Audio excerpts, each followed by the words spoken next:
Namaste, Jai Bharat. We are individuals. And to what extent we are original individuals is the question. Are we all by ourselves, or are we just the synthetic unity of borrowed whatever? To what extent we can be genuine individuals shall depend on what do we have originally to ourselves. What do we have originally to ourselves? Do we really have anything at all original to ourselves? No, much when you look at this. The language that you speak is borrowed.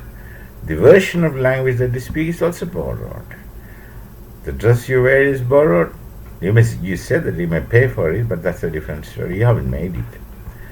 The food that you eat is cultivated by someone else. And if you see that, you have done nothing in your life. You can say that I did that and I earned money. So only very few people, even the farmers, they depend on someone else for their clothing. The food grain growing farmers will have to depend on many others for clothing. It's not one individual, one group that acting.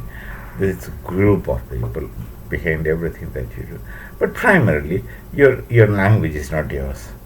You just hear people speaking language and you borrow that language and you continue speaking it, and now you have not created it. And your thought system is again. You haven't thought anything originally. Only very few people have thought originally things. And there are people who thought things originally, but their number is very few. I'm talking about common individuals.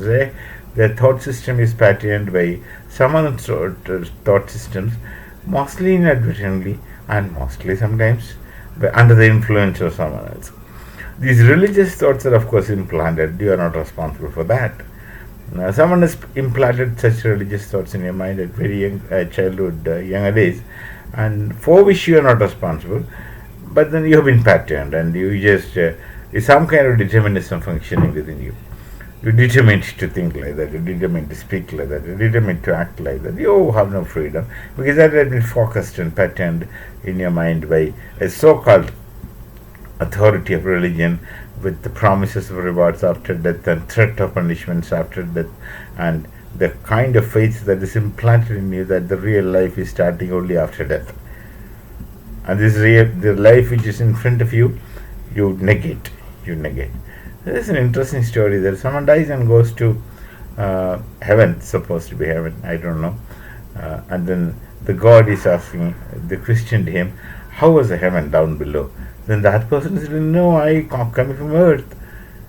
Then the God says, look, man, I created a heaven on earth, and you have failed to perceive it.